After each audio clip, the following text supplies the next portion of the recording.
బైబిల్లో నుండి కీర్తనల గ్రంథము 103వ కీర్తన మొదటి నుండి మరి 2 వచనాల వరకు పాప గ్రేసమ్మ వచ్చి చదివి వినిపిస్తారు.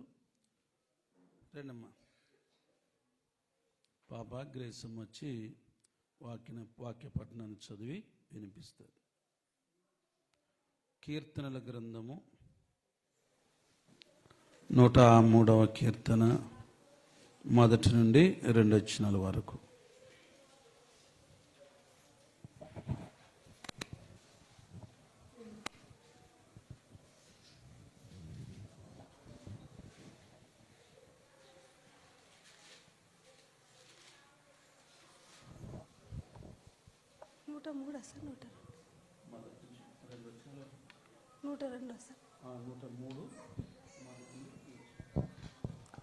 నా ప్రాణమా యెహోవా సన్నతించుము, నా అంతరంగమునున్న సమస్తమా ఆయన పరిశుద్ధ నామమును సన్నతించుము. నా ప్రాణమా యెహోవాను సన్నతించుము, ఆయన చేసిన ఉపకారంలో దేనిని మరువకము. దేవునికి మహిమ కలుగునుగాక. వాక్య పఠనం చదివిన సహోదరికి వందనాలు. మరి సహోదరుడు దావీదు వచ్చి వాక్యం కొరకు ప్రార్థన చేస్తారు. తర్వాత మనం ముందుకు వెళ్దాం.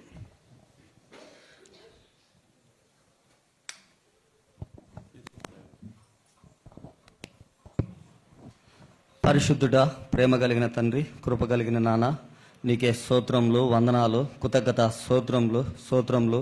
నాన్న, పోయిన సంవత్సరం అంతా ఈ డిసెంబర్ నెలలో ఆఖరి రోజు మమ్మల్ని ఈ రీతిగా సంఘము మేము కూడుకొని నిన్ను మయంపరిచి గణపరిచి స్తుతించడానికి మాకు ఇచ్చిన అవకాశంకే నీకు వందనాలు, నీకు స్తోత్రములు.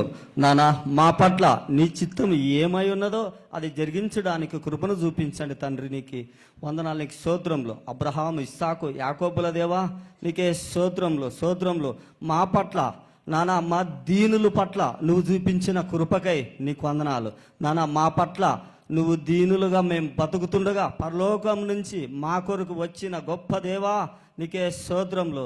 ప్రాణనాథుడా నీకే స్తోత్రం. మా యజమానుడా నీకే స్తోత్రములు. మమ్మల్ని ప్రేమించి మరణం పొందుతందగా మమ్మల్ని ప్రేమించిన గొప్ప దేవా నీకే స్తోత్రములు, వందనాలు.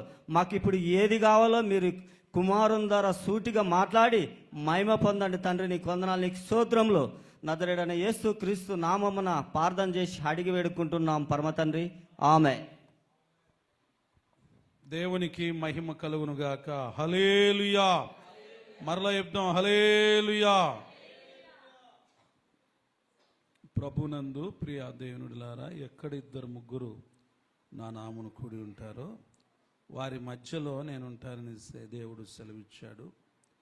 మరి ముందుగానే కొంచెం ముందు జరిగి కూర్చుంటే వచ్చే వాళ్ళకి అవకాశం ఉంటుంది. ఎందుకంటే మన వాళ్ళు కొంచెం నిదానంగా వస్తారు కదా, సమయం అయిపోయే కొద్దీ. దేవునికి స్తోత్రం. ఈరోజు దేవుని యొక్క మహాకృపను బట్టి ఈ 2025వ సంవత్సరం డిసెంబర్ 31 మనము ఇంకొక అర్ధగంట ఉంటే నూతన సంవత్సరంలోకి వెళ్ళిపోతాం. దేంట్లోకి చెప్పండి? నూతన సంవత్సరంలోనికి వెళ్ళిపోతాం. అయితే ఈరోజు అంటే నూతన సంవత్సరంలోకి మనం వెళ్ళక మునుపు దేవుడు ఈ సంవత్సరంలో మనకు ఎన్నో మేలులు, ఎన్నో సహాయాలు, మన జీవితంలో ఎన్నో అద్భుతాలు, ఆశ్చర్య కార్యాలు జరిగించాడు. వాటినన్నిటిని బట్టి మనం ఏం చెల్లించాలంటే దేవునికి కృతజ్ఞతాస్తుతులు చెల్లించాలి. ఏం చెల్లించాలి చెప్పండి? ఏం చెప్పాలయా? కృతజ్ఞతాస్తుతులు చెల్లించాలి. దేవుడు కోరుకునేది ఏంటంటే మన వెండిని కోరుకోవట్లేదు, మన బంగారును కోరుకోవట్లేదు, మన ఆస్తులను కోరుకోవట్లేదు, మన అందచందాలను ఆయన కోరుకోవట్లేదు, మన బ్యాంక్ బ్యాలెన్స్ను అసలే ఆయన కోరుకోవట్లేదు. ఆయన కోరికంతా ఒకటే, ఏమిటంటే నా పిల్లలు కృతజ్ఞులు కలిగి ఉండాలి. ఏం కోరుకుంటున్నాడు? కృతజ్ఞతాస్తుతులు చెల్లిస్తే ఆయనకి సంతోషం. అందుకే కీర్తనకారుడు దావీదు తన జీవితంలో తన ప్రాణంతో చెప్పుకుంటున్నాడు. ఎవరితో చెప్పండి? మనకుండే ఒక అలవాటు ఉంది. ఏంటి తెలుసా? ఇతరులు చెప్పే అలవాటు మనకు ఉంటుంది, మనం మాత్రము చెయ్యం. ఏం చేస్తాం చెప్పండి? ఇతరులకు చెప్పే అలవాటు ఉంటుంది. దయతో ఒక చిన్న మనవి, మీ సెల్ ఫోన్లు అన్నిటినీ స్విచ్ ఆఫ్ చేసుకోండి, లేకుంటే సైలెంట్లోనన్నా పెట్టుకోండి. దయచేసి మీ సెల్ ఫోన్లు 12:30 వరకు తెరవద్దు. చేసుకోండి, సైలెంట్లో పెట్టుకోండి. మీరు చాలా మంచివాళ్ళు. ఎంత మంచివాళ్ళు అంటే అంత మంచివాళ్ళు. మంచివాళ్ళైనా మీరు అయితే పెట్టుకోండి. ఎంతమందికి సెల్ ఫోను బంద్ చేసుకోవడం ఇష్టం చెప్పండి? ఇప్పుడు సెల్ ఫోన్ చూసే సమయము కాదు, ఇది కేవలము దేవుని వాక్యాన్ని వినే సమయం. చేశారు అందరూ? ఎందుకంటే 12 అవుతుందంటే మన ఫోన్లు అన్నీ కూడా ఏమవుతుంటాయి? మోగుతుంటాయి. అప్పుడు వాక్యం కాదు మనం వినేది. ఇంకప్పుడు ఏమి వింటాం? విషయాపినేరు. దేవుడు మనల్ని హ్యాపీగా సంవత్సరంలో చేర్చకపోతే నువ్వు విషయాపినేరు చెప్పలేవు, వినలేవు. కాబట్టి దేవునికి మొదట మనం ప్రాధాన్యత ఇవ్వాలి. లోకస్తులు తింటున్నారు, బయట త్రాగుతున్నారు, కేకలేస్తుంటున్నారు, బాములు కదా అవుట్లు పేల్చుకుంటున్నారు, కేకులు కటింగ్ చేసుకుంటున్నారు, మొఖాలు పూసుకుంటున్నారు. తాగేవాడు తాగుతున్నాడు, తినేవాడు తింటున్నాడు, కొట్లాడేవాడు కొట్లాడుతూనే ఉన్నాడు. ఏమిటి కోసం అబ్బా అంటే నూతన సంవత్సరంలోకి ప్రవేశిస్తున్న సందర్భంగా. అసలు నూతన సంవత్సరంలోనికి ఉదయం అంటే ఇప్పుడు ఇంకా మనకు కొన్ని నిమిషాల్లో ఉన్నాయి కదా, ఎంతమంది ప్రవేశిస్తారో ఎంతమంది ఆగిపోతారో కూడా తెలియదు. కాబట్టి ఉన్న 2-3 నిమిషాలైనా లేక దేవుడు ఇచ్చిన ఆయుష్యంగా ఎక్కువ ఉంటే ఎంతసేపు అయినా ఎంతకాలమైనా ఫస్ట్ మనం దేనికి ప్రాధాన్యత ఇవ్వాలంటే దేవుణ్ణి స్తుతించటానికి మనము ప్రాధాన్యత ఇవ్వాలి. దేవుడు మనల్ని చేసిందే మనం ఆయన్ని స్తుతించాలి అని. అందుకే దావీదు మహారాజు ఇతరులకు చెప్పట్లేదు. ఇక్కడ మనం ఏం చేస్తుంటాం తెలుసా?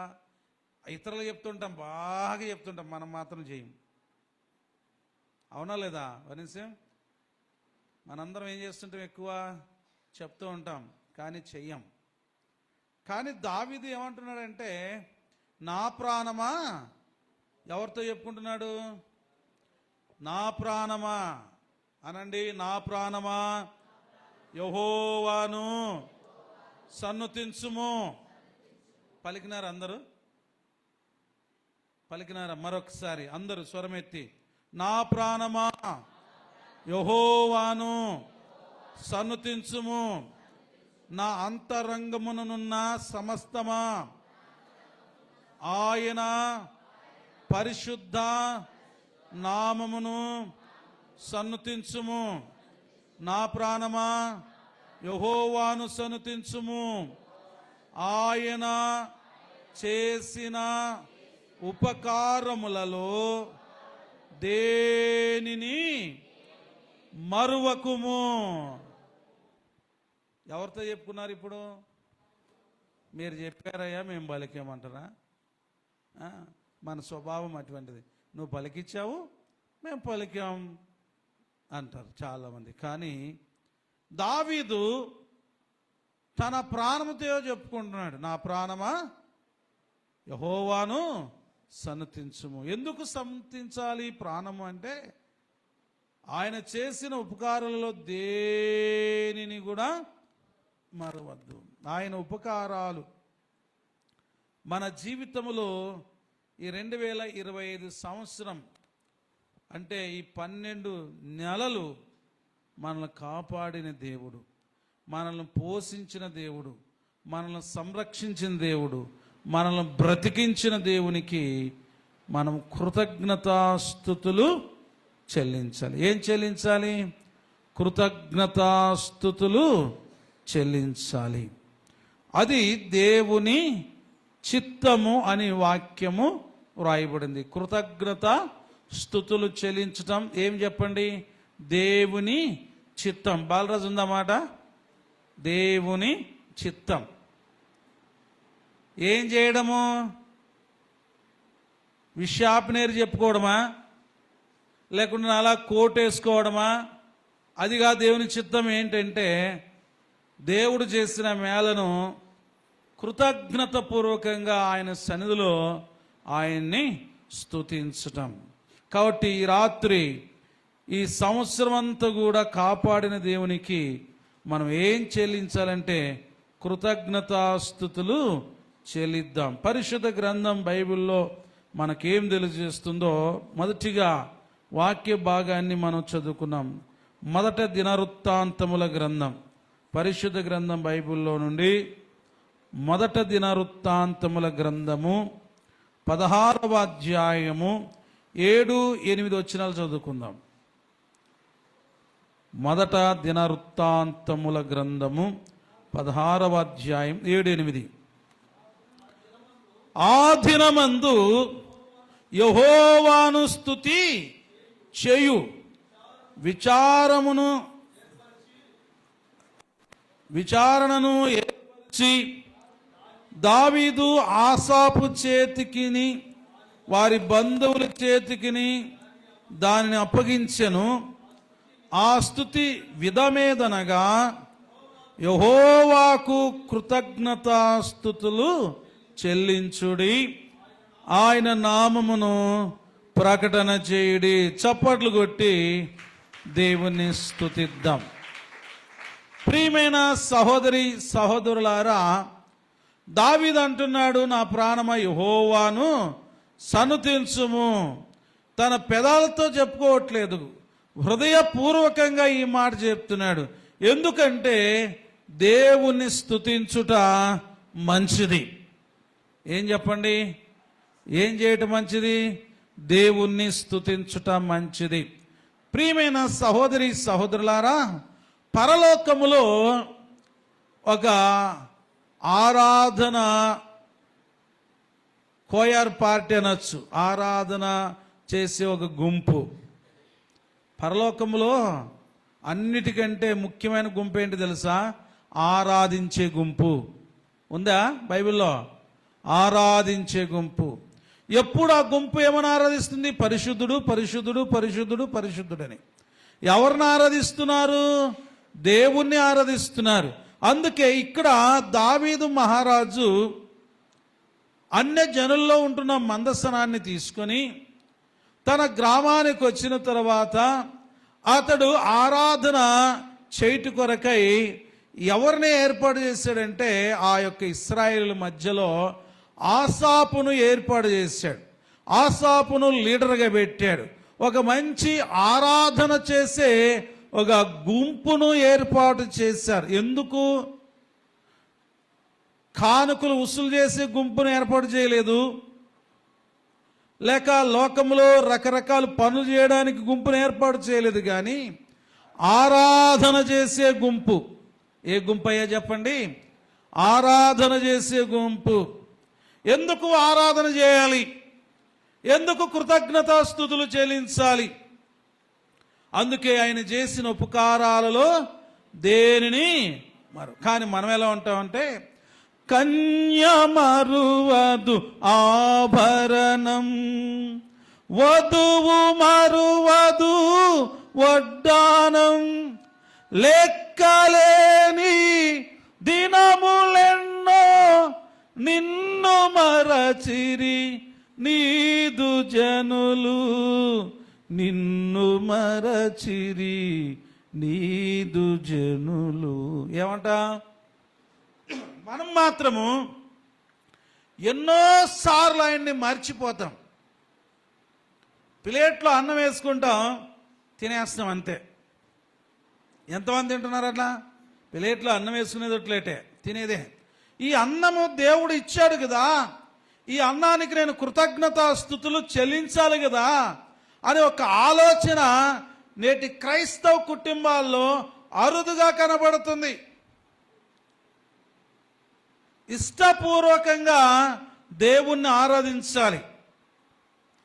గాయక బృందం, ఆరాధన బృందం అంటే ఏదో 2 పాటలు పాడి వెళ్ళిపోయేది కాదు. అది మనం అనుకుంటాం 2 పాటలు పాడి ఆరాధన చేస్తే టైం అయిపోతుంది, మళ్ళీ కూర్చొని వాక్యం కాదు.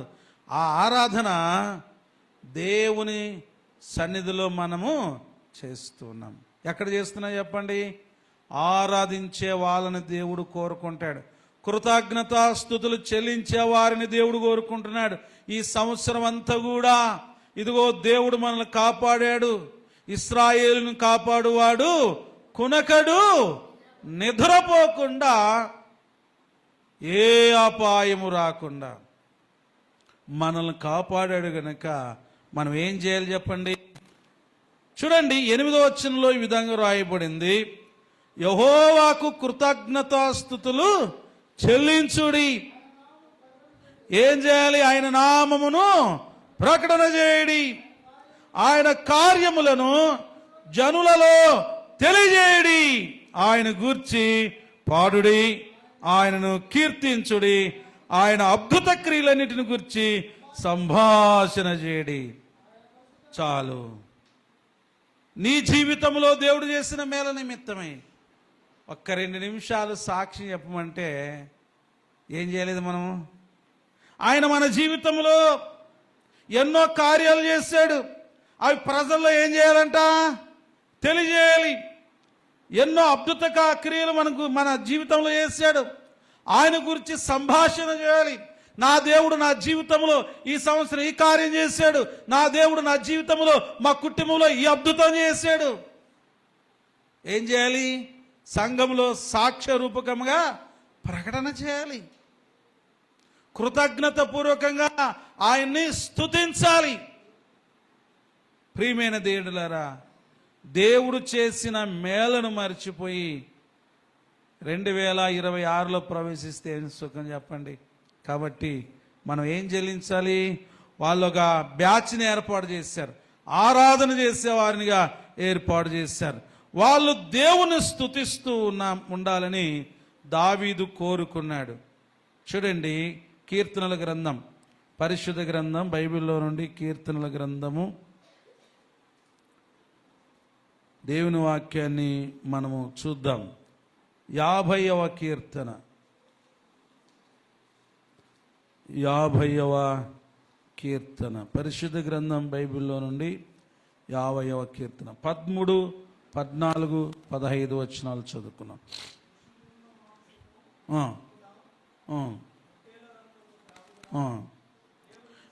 దేవునికి స్తుతియాగము చేయుము, మహోన్నతునికి నీ మొక్కుబలులు చెల్లించుము.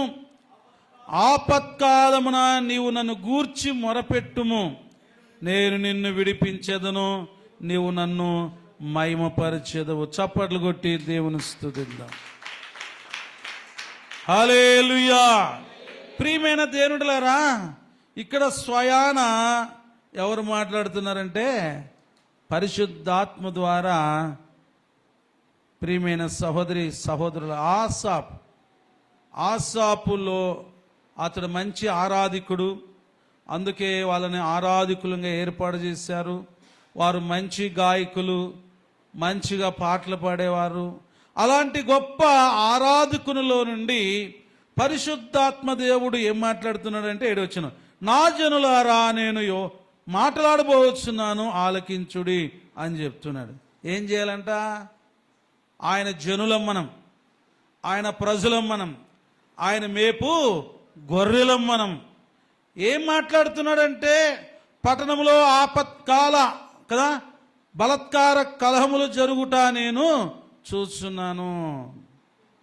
ఇవన్నీ చెప్తూ ఏమంటున్నాడు తెలుసా? చాలా మంచి మాట ఇక్కడ రాయబడినట్లు మనం చూస్తున్నాం. ఆయన చెప్పే మాట ఏంటంటే, దేవునికి ఏమి ఇస్తే సరిపోతుంది? వృక్ష భయముల మాంసము నేను తిందునా, పోటేల రక్తం త్రాగునా. దేవునికి బలి అర్పణ కదా కావలసింది, రక్తం కాదు చిందించడం కావలసింది, లేక నీ కానుకలు కాదు ఆయన కావలసింది. ఆయన కావలసింది ఏంటంటే స్తుతి యాగము. ఏం కావాలి? ఏం చెల్లించాలి ఆయనకి? అమ్మ ఏం చెల్లించాలంట? యాగం. మీ శరీరాన్ని సజీవ యాగముగా దేవునికి ఏం చేయాలంట? ఏం కోరుకుంటున్నాడమ్మా? స్తుతి యాగాన్ని కోరుకుంటున్నాడు, స్తుతి ధూపాన్ని కోరుకుంటున్నాడు. నేను ఒక ప్రశ్న మిమ్మల్ని అందరూ అడుగుతా, ఎంతమంది వేకుజామున లేచి స్తుతి చేస్తున్నారు చెప్పండి? ఒకటి, నేను రెండు, అందరు ఎత్తున్నారు మంచోళ్ళే. చేస్తుంటే పర్వాలే, చేయకపోతే మాత్రం అది కృతజ్ఞత లేని జీవితం. ప్రతి ఒక్కరు ఏం చేయాలంటే వేకుజామున 5 గంటలకు లేచి మంచిగా శుభ్రంగా ముఖం కడుక్కొని ఏం చేయాలి?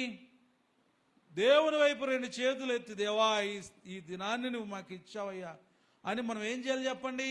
స్తుతి యాగము, నైవేద్యము దేవునికి కృతజ్ఞత పూర్వకంగా మనం చెల్లించాలి. ఈ 2025 సంవత్సరంలో అంతా కూడా దేవుడు మనల్ని కాపాడాడు గనక ఆయన మనం ఏం చెల్లించాలంటే స్తుతి యాగము చెల్లించాలని దేవుడే కోరుకుంటాడు. నాకు ఎద్దుల రక్తం కాదు, దున్నపోతుల యొక్క రక్తం కాదు, నాకు గొర్రెల యొక్క రక్తం కాదు కావాల్సిందమ్మా, ఇదిగో స్తుతి యాగము కావాలి. మీరు నాకు కృతజ్ఞత చెల్లించండి, నేను చేసిన మేలను మీరు మర్చిపోవద్దని. చూడండి, ఇంకొక మాట చదువుదాం. 92వ కీర్తన, అక్కడ మరొక మాట రాయబడింది మొదటి నుండి. యెహోవాను స్తుతించుట మంచిది, మహోన్నతుడా నీ నామమును కీర్తించుట మంచిది. ఉదయమున నీ కృపను, ప్రతి రాత్రి నీ విశ్వాస్యతను 10 తంతుల స్వరమండలముతోనూ గంభీర ధ్వనిగల సితారతోనూ ప్రచురించుట మంచిది. ఎందుకనగా యెహోవా నీ కార్యముల చేత నీవు నన్ను సంతోషపరుచుచున్నావు. విశ్రాంతి దినమున అంటే ఆరాధించదగిన పాట ఏమంటంట? యెహోవాను స్తుతించు ఏకముగా కదా. ఏం చేయాలా? యెహోవాను స్తుతించుట. ఇక్కడ మంచి మాట ఏంటంటే యెహోవాను స్తుతించడం మంచిది. ఎలా స్తుతించాలి అంటే, మనల్ని స్తుతించడం అంటే చప్పట్లు కొట్టడం అంటే, ఖైదీలు ఉంటారు, ఖైదీలు ఎట్లుంటారు? రెడ్డి దగ్గర మనోళ్ళు ఇట్లా తలగా ఎత్తుకొని ఉంటారు, ఎట్లా ఉంటారు? ఇట్లా. చర్చిలో దేవుని స్తుతించడం అంటే చేతులు కట్టుకొని ఏదో చలికి చచ్చిపోయినట్టుగా కొట్టాడంటే 2 చేతులు పైకెత్తాయి. దేవుణ్ణి 2 చేతులు ఎత్తి ఆరాధించాడంటే ఆరాధించలేకపోతున్నాం. ఎలా ఆరాధించాలి? స్వరమండలం అంటే మన స్వరం ఎత్తి. కొంతమంది పాట పాడతారు, నోట్లో నుండి బయటికి రాదు, అంటుంటారు. కొట్లాడికి మాత్రం బహు బహు అని కుక్కలాగా అరుస్తారు. కొట్లాడకేమో కుక్కలాగా, పాడడానికేమో స్వరము రాదు. అందుకే కీర్తనకారుడు ఏమంటున్నాడంటే ఇక్కడ ఈ ఆరాధన కీర్తనలో విశ్రాంతి దినము దాగిన కీర్తన, యెహోవాను స్తుతించడం మంచిది, మహోన్నతుడా నీ నామమును కీర్తించడం మంచిది. ఎప్పుడంట? ఉదయమున నీ కృపను, ప్రతి రాత్రి నీ విశ్వాసతను 10 తంతుల స్వరమండలముతోనూ గంభీర ధ్వనిగల సితారాలతోనూ ఏం చేయాలంట? మనోళ్ళు కాంగొట్టినీకి రాదు, ఇంకేం తంతులు చేస్తారు చెప్పండి? సంగీతాలతో ఏం చేయాలి? సంగీతాలతో. మన పెద్ద సంగీతాలు లేవనుకో, మన సంగీతం ఏంటి? చక్కగా చప్పాట్లు కొట్టడం.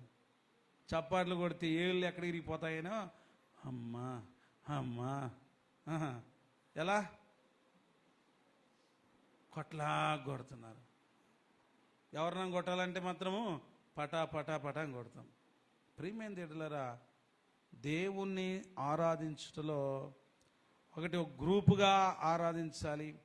ఆ ఆరాధన కృతజ్ఞత స్తుతి యాగముగా ఉండాలి. దాంట్లో ఎలా ఉండాలంట? స్వరమెత్తి, నా కంఠ స్వరమెత్తి గడప కమ్ముల పునాదులు ఏమైనాయంట? అదురుచున్నవి దేవా. ఇంకా అట్లాగే ప్రియమైన దేవుడులారా, స్వరమెత్తి ఏం చేయాలి? సంగీతాలతో. దావీదంట సంగీతాలతో చెప్తాడంట, ఓ సంగీతమా లేయ్, పొద్దున లేచి నేనేం చేయాలి? లేయ్. మన పిల్లలు లేపితే పండుకుంటుంటారు, లే అంటే పండుకున్నట్లు అనమాట, జోగొడుతున్నట్లు. పొద్దున లేచి ఏం చేయాలా? మన స్వరాన్ని సవరించుకొని. ఎంతమంది పొద్దున లేచి పాట పాడతానండి దేవుని సన్నిధిలో? నేను అప్పప్పుడు పాడుతుంటానులేండి. మేము పాడతాను, గట్టిగా పాడను, కానీ పాడుకుంటాను, ప్రార్థన చేసుకుంటాను, వాక్యం చదువుకుంటాను. ఎంతమంది తెల్లవారుజామున లేచి పాటల ద్వారా దేవుని మహిమపరుస్తున్నారు? దేవునికి కృతజ్ఞతాస్తుతులు చెల్లిస్తున్నామా? ఆయన చేసిన మేలు, నా ప్రాణమా యెహోవాను సన్నతించుము. ఆయన చేసిన ఉపకారాల్లో దేనిని మరవద్దంటే మనము కనీసం స్వరం ఎత్తి దేవానికి స్తోత్రం అని కూడా చెప్పడం కష్టమైపోయింది. నేను ఫస్ట్ లేచిన తర్వాత మొట్టమొదట పలికే పదం ఏం తెలుసా? యేసయ్యానికి స్తోత్రం. ఈ మాట చెప్పుకుంటూ లేస్తాను. ఎందుకంటే రాత్రంతా మనల్ని కాపాడిన తండ్రిని మనం ఏం చేయాలి? కృతజ్ఞతాపూర్వకంగా లేచి ఆయన స్తుతించాలి. స్తుతి యాగము ఆయనకి సమర్పించాలి పాటల ద్వారా. అందుకు ఇక్కడ రాయబడింది ఎలా పాడాలంట? చాలా మంచి మాటలు రాయబడ్డాయి ఇక్కడ. 10 తంతుల స్వరమండలంతోనూ గంభీర ధ్వనిగల సితారులతోనూ ప్రచురించుట మంచిది. ఎందుకనగా యెహోవా నీ కార్యముల చేత నీవు నన్ను సంతోషపరుచున్నావు. నీ కార్యముల చేత నన్ను సంతోషపరుచుచున్నావు. నీ ప్రేమను స్మరించుకొనుచు నే ఉత్సహించుచున్నాను. నీ కార్యముల చేత నన్ను సంతోషపరుచుచున్నావు. నీ ప్రేమను స్మరించుకొనుచు నే ఉత్సహించుచున్నాను. దేవానికే నా స్తోత్రములు. చప్పట్లు. దేవానికే నా స్తోత్రములు. దేవానికే నా స్తోత్రములు. నీ ప్రేమను గూర్చి నిరంతరం నేను పాడెదన్. ప్రతినిత్యము నీదు కీర్తన గూర్చి నేను కొనియాడెదన్. అద్వితీయుడా, అందరూ ఆజేయుడా, శ్రీమంతుడా, శ్రీయేసు రాజా, అద్వితీయుడా, ఆజేయుడా, శ్రీమంతుడా, శ్రీయేసు రాజా, దేవానికే నా స్తోత్రముల్. దేవానికే నా స్తోత్రముల్. హల్లెలూయా. నిజంగా మన జీవితంలో గొప్ప కార్యాలు, అద్భుత కార్యాలు చేసి మనల్ని సంతోష పెడుతున్నాడు కదా దేవుడు. ఎంతమంది దేవుడు నన్ను సంతోష పెడుతున్నాడని నమ్ముతున్నారని? నిజంగా నన్నైతే దేవుడు సంతోషపడుతున్నాడు. మేము మిమ్మల్ని సంతోషపెట్టట్లేదా? మిమ్మల్ని ఆనందింపజేయట్లేదా? మరి ఆయన మనల్ని సంతోష పెడుతున్నప్పుడు మనం ఎందుకు కృతజ్ఞత లేకుండా ఆయన బాధ పెడుతున్నాం? మనం కూడా ఆయన ఏం చేయాలి చెప్పండి? సంతోషపరచాలి. పరిశుద్ధ గ్రంథం బైబిల్లో నుండి క్రొత్త నిబంధన ఎఫెసీయులకు రాసిన పత్రిక చాలా విషయాలు ఉన్నాయి. అయినా నేను త్వరగా ముగించడానికి ప్రయత్నం చేస్తాను. ఎఫెసీ పత్రిక 5వ అధ్యాయం 19-20 చదువుకుందాం. ఎఫెసీయులకు రాసిన పత్రిక 5వ అధ్యాయము 19 నుండి. ఒకనినొకడు కీర్తనలతోనూ సంగీతములతోనూ ఆత్మ సంబంధమైన పాటలతోనూ హెచ్చరించుచు మీ హృదయములలో ప్రభును గూర్చి పాడుచు కీర్తించుచు మన ప్రభువైన యేసుక్రీస్తు పేరిట సమస్తమును గూర్చి తండ్రి అయిన దేవునికి ఎల్లప్పుడూ కృతజ్ఞతాస్తుతులు చెల్లించుచు. చప్పట్లు కొట్టి దేవుని నామాన్ని మహింపరుస్తాం. అందరు ఇంకా గంభీరంగా చప్పట్లు కొడతాం, ఇంకా గంభీరంగా. హల్లెలూయా. ఎప్పుడు స్తుతించాలమ్మా? ఎప్పుడు స్తుతించాలని రాయబడింది ఇక్కడ. నేనెల్లప్పుడు యెహోవా నిన్నే స్తుతించెదనయ్యా. పాట మాత్రమే పాడతాం కదా. నేను ఎల్లప్పుడు యెహోవాను స్తుతించేదనని ఎప్పుడు దాకా పాడతామంటే చర్చిలో ఉన్నంత దాకా.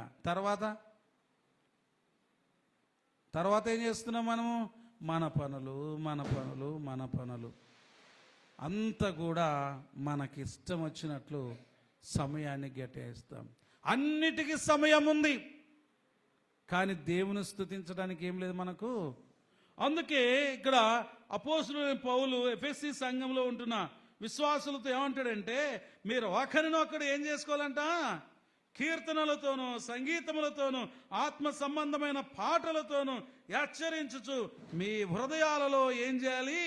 ప్రభును గూర్చి పాడుచు కీర్తించుచు మన ప్రభు అయిన యేసుక్రీస్తు పేరట సమస్తమును గూర్చి తండ్రి అయిన దేవునికి ఎల్లప్పుడూ కృతజ్ఞతాస్తుతులు చెల్లించాలి. చెల్లిస్తున్నామా? దేవుడు ఎల్లప్పుడూ కాపాడుతున్నాడు మనల్ని, ప్రతిరోజు కాపాడుతున్నాడు మనల్ని, ప్రతిరోజు పోషిస్తున్నాడు మనల్ని. మరి మనము నోటితో అవసరమైతే దేవానికి స్తోత్రం ఉంటాం తండ్రి, నీది అయిపోయింది అన్నట్టుగా దేవుని స్తుతించాలి. ఎవరు ఏం చేయాలి? మనము ఎప్పుడు స్తుతించాలి? కనీసం భోజనం 3 పూటలు తింటాం కదా, 3 సార్లైనా కృతజ్ఞతలు చెల్లిస్తున్నాము మనము. భక్తుడు దానియేలు ముమ్మారు ప్రార్థన చేస్తున్నాడంట. మనం ఎన్నిసార్లు స్తుతిస్తున్నాం చెప్పండి దేవునికి? భోజనాలు చేసే తప్పులు లేదు, పండుకునే తప్పులు లేదు, లేచేటప్పుడు కూడా లేదు. కృతజ్ఞత చెల్లించాలి, కృతజ్ఞతాస్తుతులు చెల్లించాలి.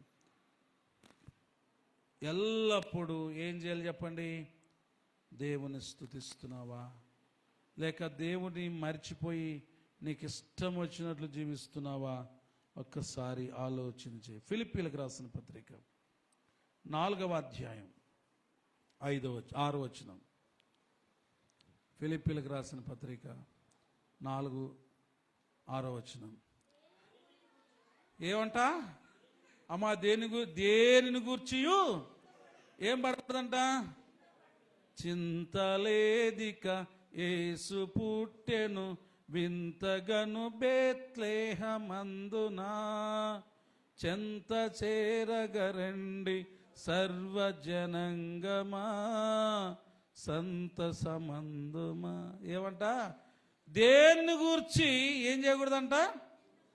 దేని గూర్చి చింతపడకుడు గాని ప్రతి విషయములోనూ ప్రార్థన విజ్ఞాపనల చేత కృతజ్ఞత పూర్వకముగా మీ విన్నపములు దేవునికి తెలియజేయుడి. ఎలా? దేనిని గూర్చి చింతపడద్దు. మనకేముంటుంది తెలుసా? చింతలే చింతలు.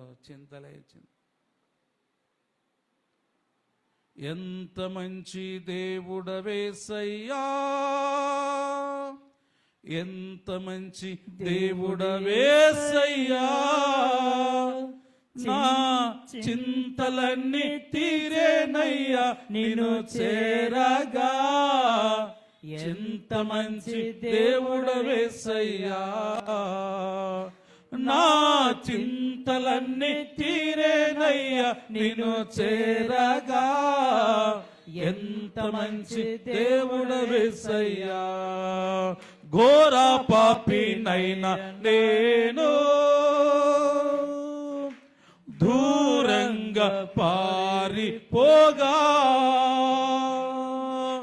నీ ప్రేమతో నన్ను క్షమించి నన్ను హత్తుకున్నావయ్యా.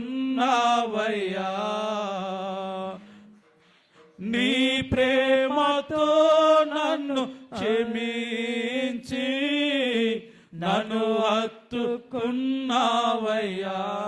ఏమంట?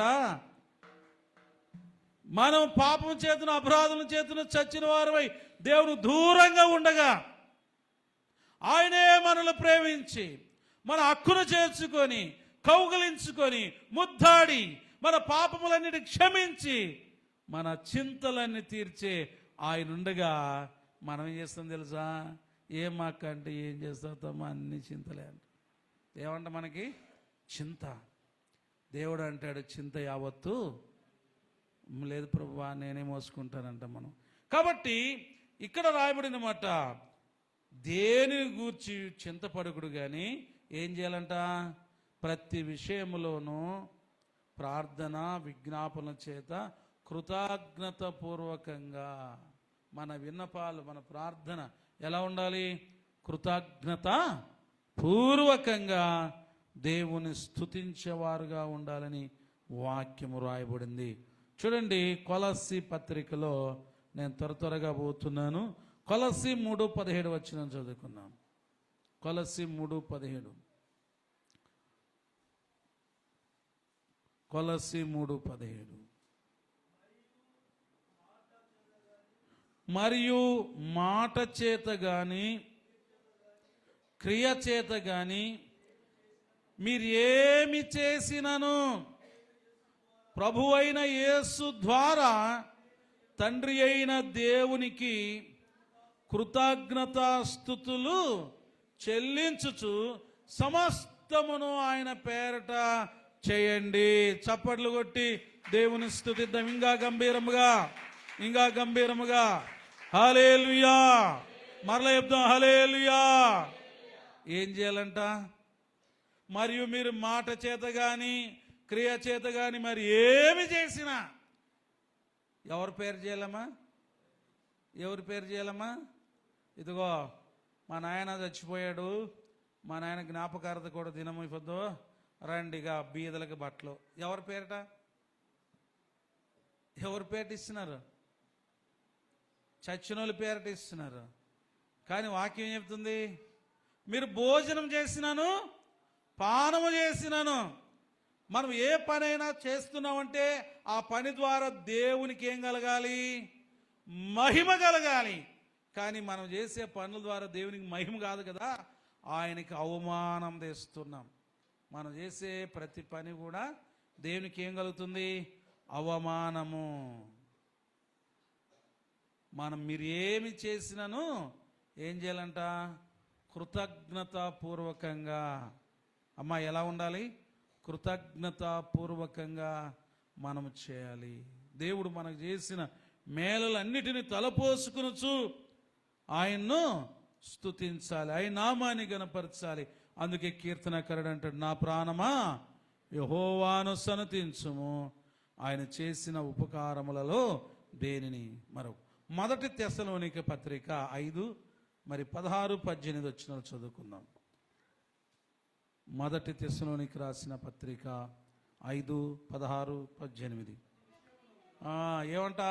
ప్రతి విషయము నందును కృతజ్ఞతాస్తుతులు చెల్లించుడి, ఇలాగు చేయుట యేసు క్రీస్తునందు మీ విషయములో దేవుని చిత్తము. చప్పట్లు కొట్టి దేవుని స్తుతిద్దాం, ఇంకా గంభీరంగా కొడదాం. హల్లెలూయా. ప్రియమైన దేవునుడిలారా, ప్రతి విషయము దుఃఖం ఉండొచ్చు మన ఇంట్లో,